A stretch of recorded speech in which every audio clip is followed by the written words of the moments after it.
Senhoras e senhores, continuando a programação com a conferência Reforma Trabalhista e Perspectivas para a Justiça do Trabalho, avançar ou retroceder. Convidamos para presidir a mesa a vice-presidente da ANAMATRA, juíza do trabalho, Noêmia Garcia Porto, anfitrionando o conferencista, Sua Excelência, ministro do TST, Maurício Godinho Delgado.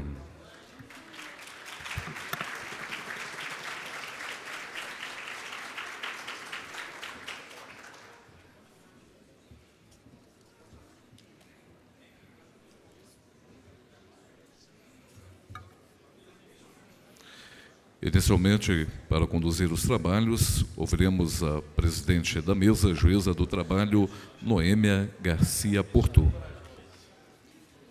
Um bom dia, eu acho que a essa hora uma boa tarde a todos e a todas. Dou as boas-vindas ao ministro Maurício Godinho Delgado, agradecendo, em nome da ANAMATRA e da Magistratura do Trabalho do Brasil, a sua presença e valorosa contribuição para os debates que são essenciais em torno da questão da reforma trabalhista. O ministro Maurício Godinho é professor de todos nós, conhecido de todos nós, mas vale o registro, sim, do seu currículo, até para a história do nosso CONAMAT. O ministro Maurício Godinho é ministro do Tribunal Superior do Trabalho desde novembro de 2007, magistrado desde 1989, foi juiz titular em 5 cidades da belíssima Minas Gerais, inclusive por mais de 10 anos na capital Belo Horizonte, desembargador federal do TRT de Minas Gerais, da 3ª região. É professor titular do Centro Universitário do Distrito Federal, DF, em Brasília, onde participa do mestrado em Direito das Relações Sociais e Trabalhistas da mesma instituição. Eu acrescentaria, inclusive, o destaque para esse mestrado, que é inédito na capital da República. Atua na docência universitária há mais de 40 anos, tendo sido professor tanto da UFMG quanto da PUC de Minas.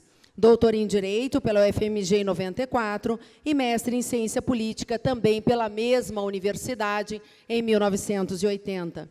Autor de 29 livros individuais, do direito individual e coletivo, em sua área de especialização acadêmica e profissional. Entre essas obras, merecem destaque o curso de Direito do Trabalho, que acredito que boa parte de nós estudou, leu e se formou nessa lógica e nessa escola, o Direito Coletivo do Trabalho, Princípios Constitucionais do Trabalho e Princípios do Direito Individual e Coletivo do Trabalho. Publicou recentemente o livro intitulado A Reforma Trabalhista no Brasil, já com os comentários sobre a Lei 13.467 de 2017, leitura obrigatória. Ministro, com essa breve referência à sua história como magistrado e como acadêmico, lhe passo a palavra para a conferência. Obrigada.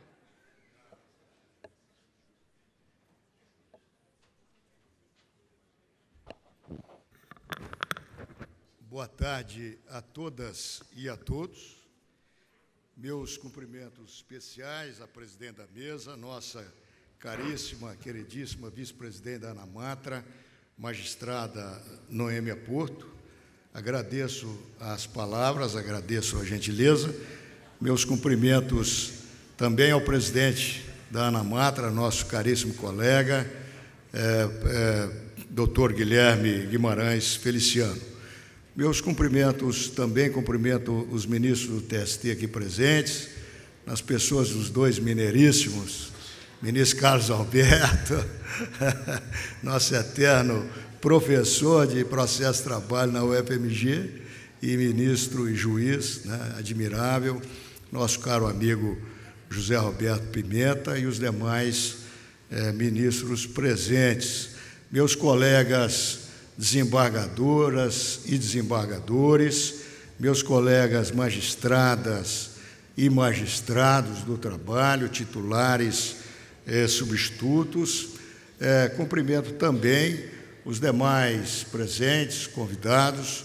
Me lembro aqui do conselheiro também de CNJ, aqui presente, juiz Luciano, e demais convidados, procuradores do trabalho presentes, já estive com alguns colegas procuradores, advogados, com alguns colegas aqui de Minas Gerais, particularmente, também servidores, particularmente da Justiça do Trabalho, mas de todo o nosso sistema público de prestação de serviço à comunidade, seja do judiciário ou não, e demais convidados.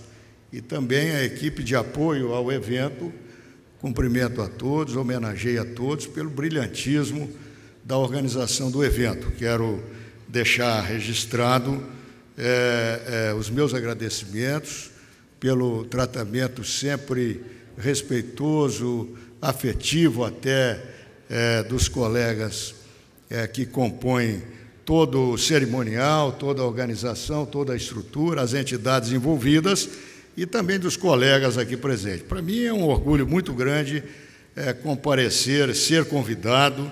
É um momento alto na minha biografia ser convidado para um evento desse porte. Posso dizer que é um destaque muito grande para mim comparecer aqui. É muito importante, fico extremamente honrado, agradeço demais o convite e quero prestar a minha homenagem à Anamatra, às Amatras e à Anamatra, pela importância que tem, pela liderança institucional, fundamental. Claro que nunca há unanimidade, né? E é até bom que seja assim, mas é uma liderança muito clara, muito objetiva, muito sábia, que sabe afirmar os pontos fundamentais, sabe também dialogar, portanto, minhas homenagens à Anamatra. A organização do Congresso escolheu um tema simples. O nosso presidente falou que eu tenho que trazer notícia boa. Eu tenho algumas notícias boas. Estamos vivos, né? Começo com essa boa notícia. Reforma trabalhista e perspectiva para a Justiça do Trabalho.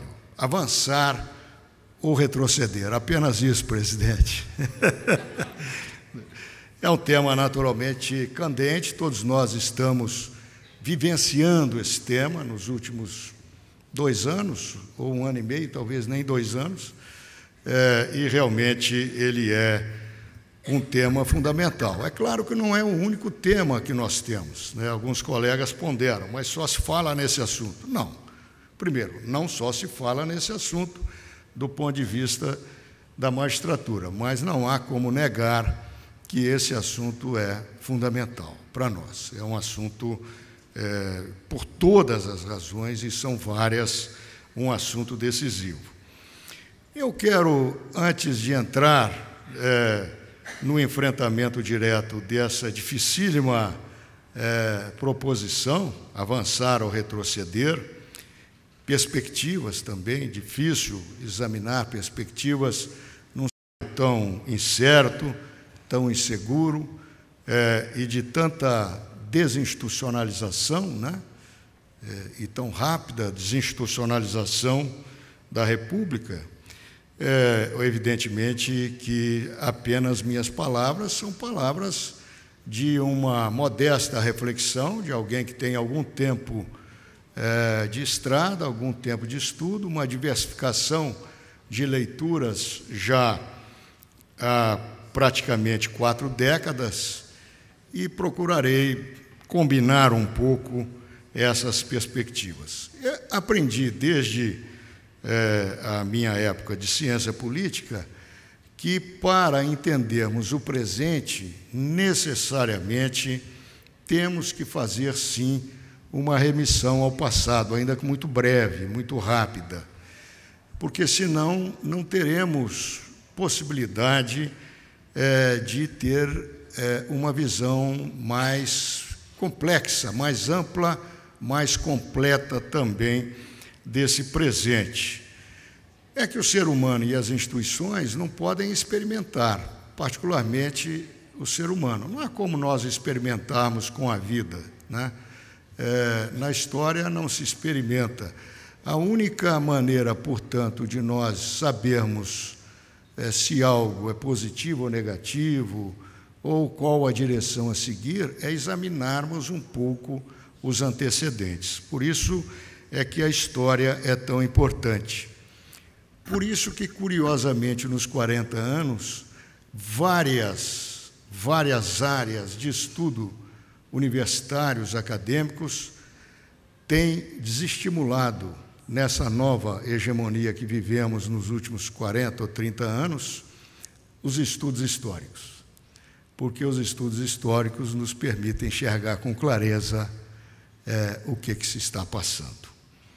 Curiosamente, disciplinas fundamentais, como, por exemplo, economia política, história das ideias econômicas, história das ideias políticas, estão sendo ceifadas dos cursos especializados na área. Isso já demonstra a importância da história, porque a história nos permite refletir com maior consistência e com maior segurança. O primeiro ponto, e este me parece que é o grande parâmetro que temos para analisar a atual situação, é compreendermos a importância do constitucionalismo humanista e social que foi construído na Europa Ocidental após a Segunda Grande Guerra. Com a consolidação imediatamente consequente daquilo que o Norberto Bobbio chama, num livro famoso dele, a Era dos Direitos. A Era dos Direitos. E também com a construção e ou consolidação, dependendo do país europeu, do chamado Estado de Bem-Estar Social.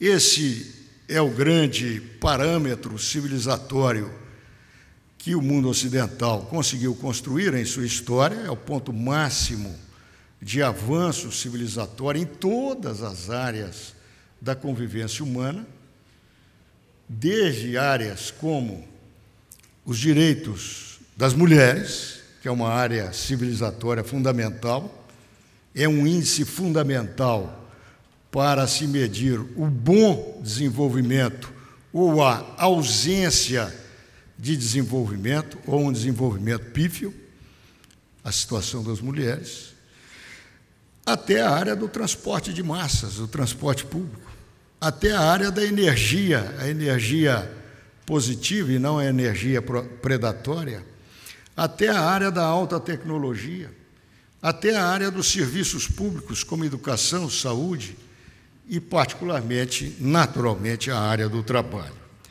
Esse é o grande paradigma que leva à nossa reflexão. Nós sabemos que esse constitucionalismo humanístico-social, ele é eminentemente europeu. As constituições são constituições todas da década de 40, após a Segunda Guerra Mundial. As 3 constituições da Itália, da França, da Alemanha, depois da Espanha, depois de Portugal, são aquelas que, de maneira geral, nós mais estudamos, mas poderíamos também tomar alguns outros exemplos, mas que são de menor impacto e de menor importância no nosso direito latino-americano. E, finalmente, a Constituição brasileira, que é a realização também desse paradigma, ou a tentativa de realização no país desse paradigma do constitucionalismo humanístico-social. Compreender que esse paradigma é essencialmente europeu é muito importante. Infelizmente, nem todos os constitucionalistas enfatizam isso. Como nós vivemos num contexto de uma hegemonia cultural e ideológica forte dos Estados Unidos da América, é muito comum os livros de direito constitucional enfatizarem o paradigma constitucional norte-americano. Mas o paradigma constitucional norte-americano é essencialmente um paradigma da primeira fase do constitucionalismo, hoje considerada razoavelmente, significativamente primitiva. não é um paradigma de um constitucionalismo humanístico social com essas características. É importante enfatizar esse paradigma europeu porque ele é que traz os grandes elementos e pilares civilizatórios. Sinteticamente, uma concepção de Estado democrático de direito. Quem se baseia no paradigma norte-americano esvazia a expressão Estado democrático de direito, é claro, porque está baseado num paradigma do Estado liberalista primitivo, com alguns acréscimos pontuais sem relevância maior. Mas o Estado democrático de direito, no contexto do paradigma europeu pós-Segunda Grande Guerra, ele envolve 3 pontos essenciais. E para nós, para a nossa reflexão de hoje, esses pontos são fundamentais. Primeiro, a presença da pessoa humana como elemento fundante do conceito de Estado democrático de direito, coisa que não havia, obviamente, nos constitucionalismos anteriores à Segunda Guerra Mundial. A pessoa humana e sua dignidade como um dos pontos centrais de construção e desenvolvimento da ideia de Estado democrático de direito.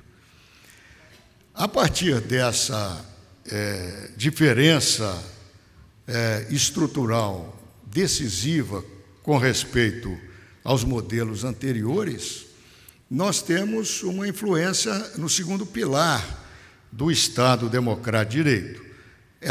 Esse segundo pilar, ele já vem do período anterior, que é uma sociedade política, o Estado e suas instituições, eminentemente democrática, mas também entendida como inclusiva, democrática e inclusiva.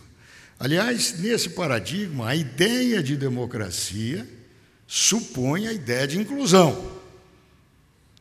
Democracia sem inclusão é outro conceito.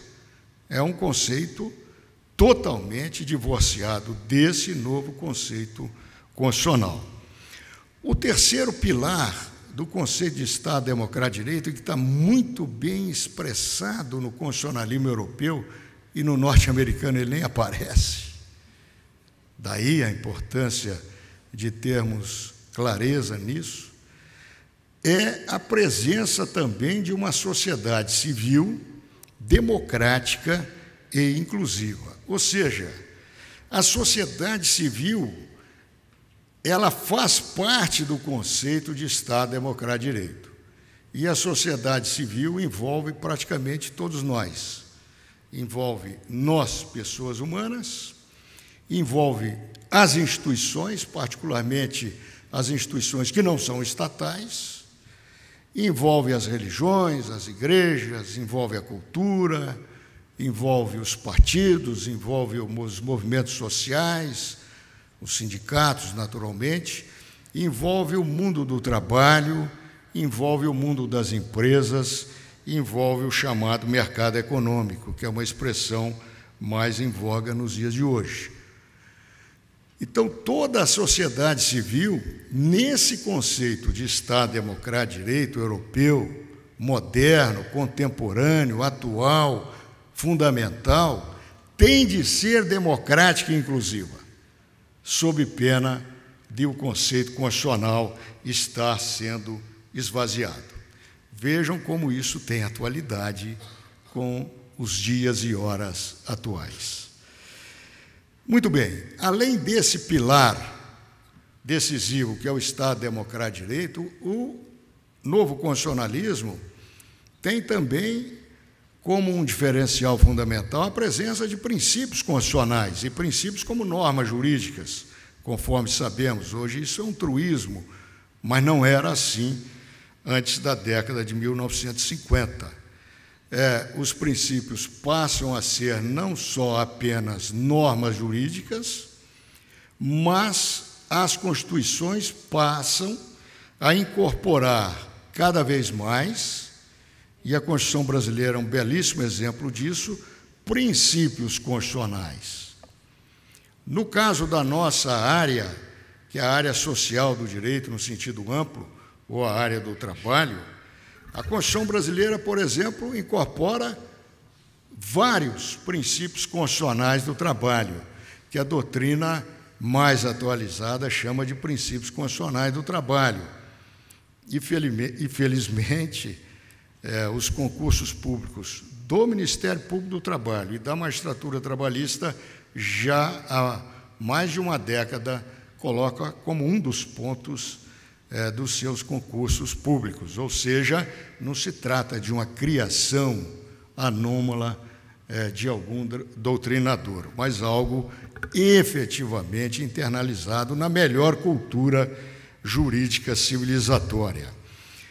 Cito rapidamente, sem falar muito sobre eles, porque isso naturalmente é quase que um consenso entre nós: princípios constitucionais do trabalho, princípio da dignidade da pessoa humana, da centralidade da pessoa humana na vida social e na ordem jurídica, princípio da inviolabilidade do direito à vida, inviolabilidade física e psíquica da pessoa humana, princípio da segurança no seu sentido amplo, inclusive humanístico, não apenas nesse sentido antigo do século XVIII, em que se fala em segurança jurídica, como se fosse apenas segurança contratual, e sob uma perspectiva essencialmente patrimonial. Não que essa perspectiva tenha perdido validade, é claro que não, mas não é a única perspectiva mais. A segurança da pessoa humana, inclusive no mundo do trabalho, é princípio constitucional, sim. Princípio da igualdade, não mais no sentido meramente formal, como falava e fala, basicamente, com algumas exceções pontuais, no caso das chamadas minorias, o constitucionalismo norte-americano. Não. O constitucionalismo europeu, a igualdade em sentido material é decisiva. E, aliás, o direito do trabalho é uma expressão da ideia de igualdade em sentido material. Princípio da norma mais favorável, que a Constituição incorporou de uma maneira bastante clara no seu caput do artigo 7º, princípio da vedação do retrocesso, em suma, vários outros princípios. Então, esses princípios, o caráter principiológico das Constituições, e da brasileira em particular, e a presença de princípios humanísticos sociais, no caso, inclusive, trabalhistas, é uma característica marcante, fundamental, decisiva e inviolável do constitucionalismo mais moderno, mais contemporâneo, mais atual. Se não bastasse isso, é também característica desse constitucionalismo a presença de direitos humanos, inclusive direitos humanos sociais, culturais, econômicos e, portanto, naturalmente e evidentemente, direitos humanos trabalhistas, como direitos individuais constitucionais fundamentais, algo que se torna também muito importante para a análise do contexto recente que vivenciamos. Se não bastasse tudo isso, há uma concepção também nesse constitucionalismo muito importante. É a concepção de direito como instrumento de civilização e não direito como instrumento de barbárie, de desigualdade, de exclusão, de segregação. Nós todos somos apaixonados pelo direito, sabemos disso, é uma característica de nós da área jurídica. O pessoal de fora não entende. Por que vocês são assim? Fala assim, olha, não sei, mas somos assim. Nós gostamos do que fazemos. Somos apaixonados pelo direito. Mas nós temos a sorte de sermos uma geração, e provavelmente por isso que somos apaixonados pelo direito, nós somos a geração desse constitucionalismo. O direito que nós acreditamos é o direito como instrumento de civilização. Nós não vivemos no passado em que provavelmente ser do direito nos envergonharia. O direito como um instrumento de dominação, de exclusão, de segregação de pessoas humanas. Essa concepção do direito como instrumento de civilização é uma característica marcante desse constitucionalismo. Naturalmente que a história de cada país ocidental teve um ritmo diferente, teve uma evolução diferente, mas o fato é que, de maneira geral, os países europeus é que levaram ao ápice essa concepção. E vários deles preservam no seu ápice essa concepção. Não estamos falando de algo, de uma velharia, de algo ultrapassado, conforme a propaganda fala, naturalmente. A propaganda é propaganda. Ela tem um leve traço de verdade e 90% de ilusão. Senão não seria propaganda, seria ciência. Se nós contabilizarmos cerca de 200 milhões europeus, é um bocado de gente, que são as pessoas mais envolvidas na face da Terra, vivenciam esse Estado democrático de direito.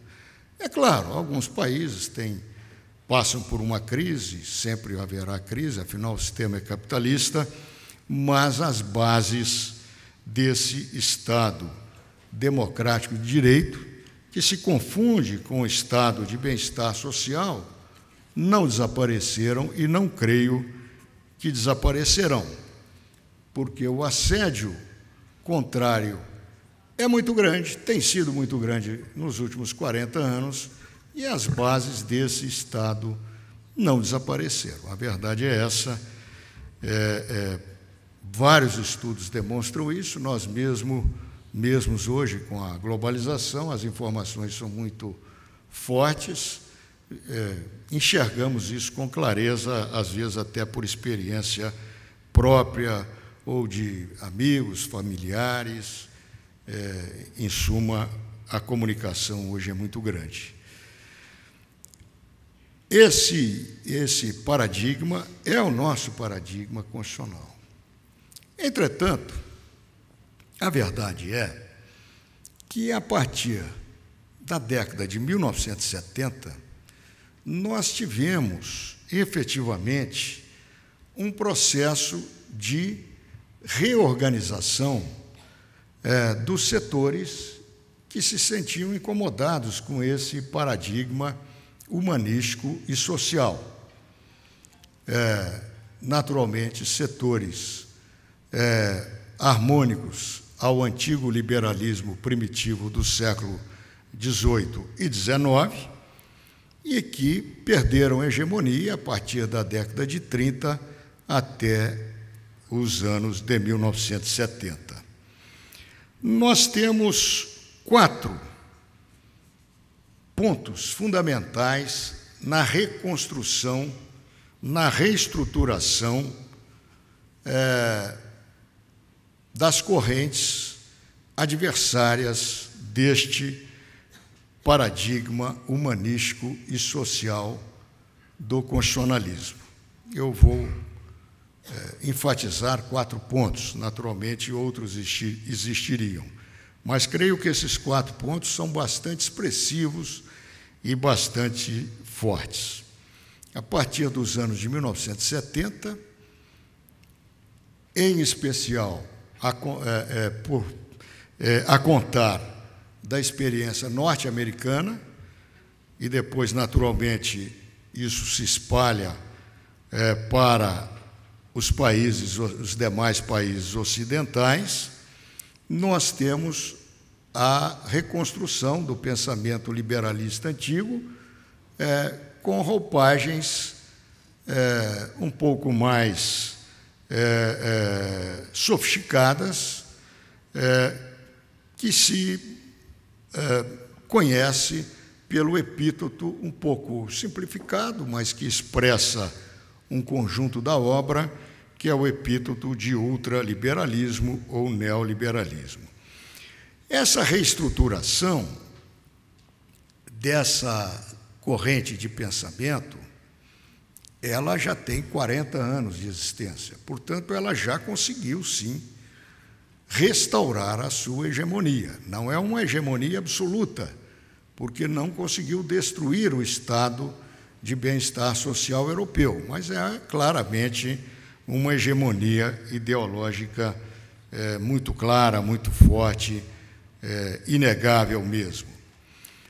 Há 4 aspectos que são significativos. Em primeiro lugar, um documento de 1970, chamado Memorando Powell, escrito por um advogado do setor empresarial norte-americano, particularmente da indústria de tabaco, que sempre foi uma indústria muito forte, conforme sabemos, e principalmente naquela época, ainda que não havia ainda as campanhas antitabagistas, elas são um pouco posteriores.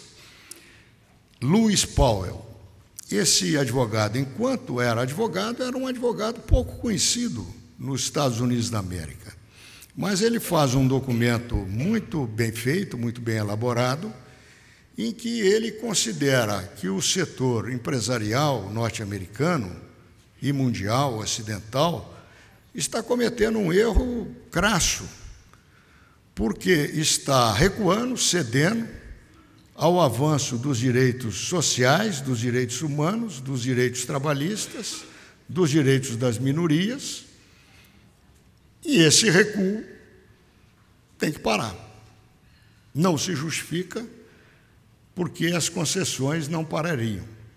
Esse documento talvez não tivesse tanta importância e não merecesse uma citação. Só que, logo após ser divulgado o documento, o governo Nixon nomeou esse advogado pouco conhecido, Lewis Powell, até então, como ministro da Suprema Corte norte-americana, o que muda totalmente o poder do documento.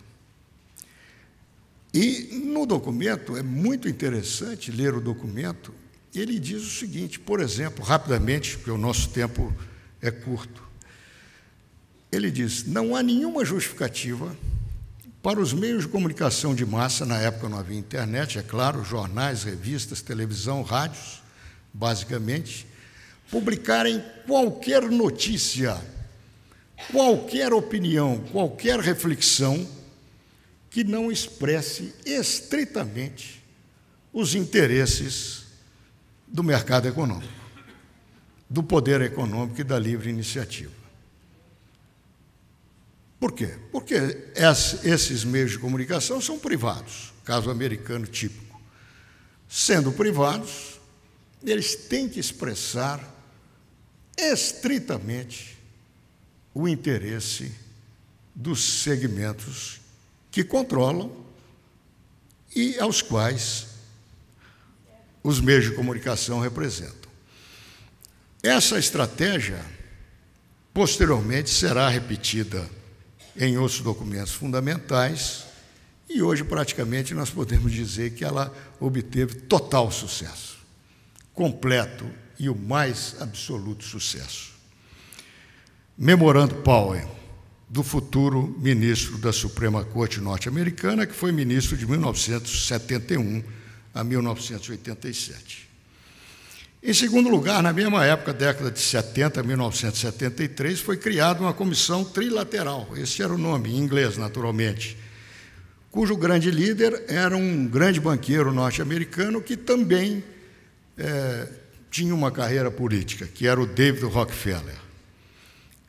Um dos documentos mais importantes divulgados é A Crise da Democracia, em que essa comissão trilateral aponta os mesmos aspectos para simplificar do Memorando Powell. Essa comissão trilateral ela já foi internacionalizada, ela tinha a presença de líderes empresariais e políticos de vários países do mundo capitalista. O terceiro aspecto importante é a elaboração e o aperfeiçoamento de uma teoria econômica absolutamente fundada nos interesses estritos do poder econômico, que é a teoria monetarista, e, ao mesmo tempo, a elaboração de uma teoria estratégica apelidada, posteriormente, décadas depois, de doutrina do choque. Essas duas elaborações tiveram como um de seus líderes intelectuais o economista muito famoso Milton Friedman, da Universidade de Chicago, que foi professor daquela universidade, é claro que mudando o seu status, que ele se aposentou, mas continuou ligado a instituições da universidade, de 1946 a 2006. Vejam bem, esses três exemplos, esses três fatores, esses três elementos, deflagram e concatenam aquilo que, logo a seguir, seria conhecido como um todo coerente, que é a doutrina ultraliberalista. O quarto elemento é a reestruturação do direito penal, como um direito penal estratégico, também na década de 70. Aquele filme A 13ª Emenda, que é um documentário que trata do movimento negro norte-americano, mostra muito bem a construção dessa estratégia. Ou seja, do governo Nixon, que é a estratégia de desarticular o movimento negro e o movimento de direitos civis nos Estados Unidos, mediante o manejo do direito penal focado nas drogas. É muito expressivo o filme, trata apenas da questão norte-americana. A verdade é que, nesse quadro, nós temos, então, claramente um novo paradigma. É um paradigma focado no interesse, essencialmente, do mercado econômico e numa visão do direito como instrumento de diferenciação e não de igualização, o direito como instrumento não de civilização, e sim de exclusão, de segmentação e até de segregação. Nesse quadro é que parece importante compreender, para chegar já à tentativa de compreender a fase que vivenciamos, é que temos que examinar a nova legislação. Como examinar a nova legislação? A partir do paradigma constitucional. Esse é o paradigma que a população brasileira, na Assembleia Nacional Constituinte, aprovou em 5/10/1988. A Constituição de 88 é a nossa maior obra jurídica da nossa história. E até para o paradigma norte-americano, a Constituição detém a prioridade na ordem jurídica. Então, a matriz constitucional de 88 é simplesmente decisiva, fundamental, continua a ser. Não importa muito o que a propaganda manifesta. No campo do direito, aplicamos a ordem jurídica. A Constituição da República é o grande paradigma, é o grande norte de compreensão de todas as leis do país, quaisquer que sejam elas. Em segundo lugar, no campo nosso do direito social, a matriz normativa internacional humanística que se tornou imperativa no Brasil. Essa matriz humanística é bastante conhecida pelas convenções da ONU aplicáveis, pelas convenções da OIT, que são várias dezenas aplicáveis, e também pelas declarações internacionais, que é a doutrina mais atualizada, antes desse debate dos últimos 2 anos, já dizia que tais declarações são, sim, norma jurídica interna com status supralegal. Com status supralegal. Então, em primeiro lugar, a Constituição da República, em segundo lugar, a matriz normativa internacional humanística imperativa. Em terceiro lugar, a compreensão que o direito do trabalho e o direito processual do trabalho são sistemas normativos. Se não fossem, eles não teriam nem autonomia. Eles não são um conjunto de leis ou de artigos desconexos e antagônicos e contraditórios. Qualquer artigo tem que ser compreendido no conjunto normativo em que ele se integra, independentemente de falarmos da Constituição e das normas internacionais imperativas internamente, que já mencionamos. Um exemplo rápido, talvez não seja o melhor. O artigo 765 continua a existir. O CPC continua a existir e é aplicável ao processo do trabalho. Então, isso significa que, às vezes, a ideia de que a execução agora não pode caminhar sob direção do juiz tem que ser compreendida no conjunto da ordem jurídica. Finalmente, a relevância da hermenêutica jurídica. A hermenêutica jurídica é que vai também permitir a todos nós compreender melhor e aplicar melhor a nova legislação. É imprescindível o bom manejo da hermenêutica jurídica. É claro que, às vezes, por ênfase, criticamos fortemente o método gramatical. O nosso presidente até me chamou a atenção por isso. Cuidado com a ênfase. O método gramatical vale, sim, vale, mas é uma primeira aproximação para a norma. Se a regra jurídica, pela leitura gramatical, leva a um absurdo, nós temos que nos socorrer dos demais métodos. E, no caso vertente, são tantas as situações de perplexidade que o recurso aos demais métodos se torna mais comum, mais necessário. É nesse sentido que a hermenêutica jurídica se torna fundamental, ganhou uma força, uma dimensão que talvez não fosse tão pronunciada porque era mais natural, era um todo coerente. Hoje nós temos uma legislação que faz menoscabo de vários princípios, institutos e normas constitucionais.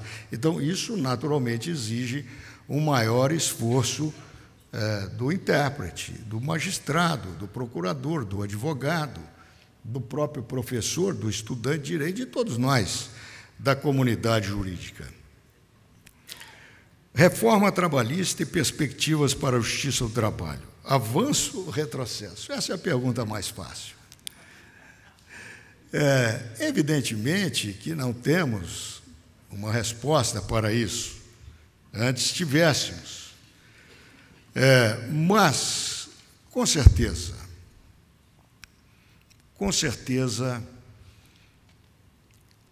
não aplicar a Constituição da República, não aplicar as convenções e declarações internacionais de direitos humanos, econômicos, sociais e culturais, e, portanto, trabalhistas, imperativos no Brasil,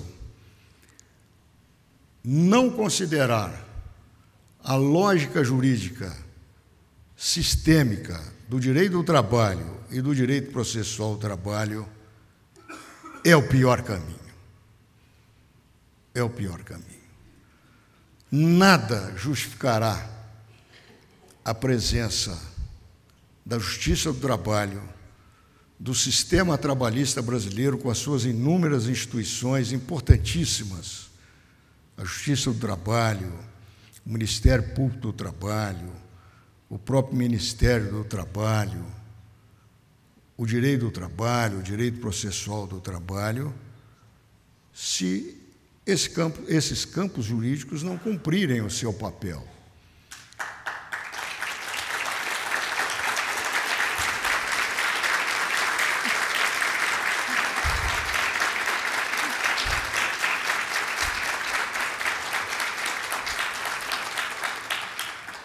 O desafio é muito grande, o desconforto que as circunstâncias da vida trazem, muitas vezes, é muito grande, mas a importância do direito do trabalho, a importância do direito processual do trabalho, a importância da concepção do direito como civilização nunca foi tão decisiva no país. Nós não podemos começar a ter vergonha de atuar com o direito. Se o direito for um instrumento de segregação, de exclusão, de discriminação, de separação das pessoas e de abandono de toda a matriz civilizatória constitucional, talvez não seja esse o direito que nos fez escolher fazer o próprio curso de direito, nos tornarmos juízes e exercermos o papel fundamental que a Justiça do Trabalho exerce no país. Sem dar uma resposta positiva, mas me parece clara a opção que não devemos escolher. O direito é um instrumento de civilização, sim, na ordem jurídica brasileira. Obrigado.